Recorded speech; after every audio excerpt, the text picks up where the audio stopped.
Ali roziyallohu anhu turib aytdiki, Allohning ismini o'rtaga qo'yib so'rayman. Rasululloh G'odiru Xum kunida man kuntu mavlahu fa aliyun mavlahu.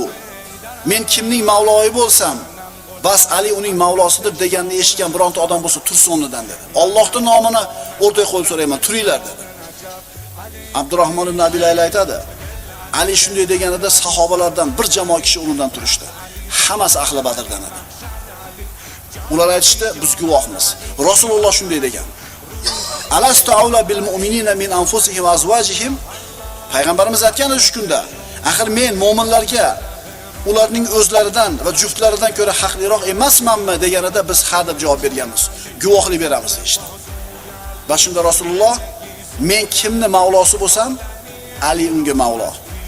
Parvardigor kim uni do'st tutsa, sen o'zingga uni do'st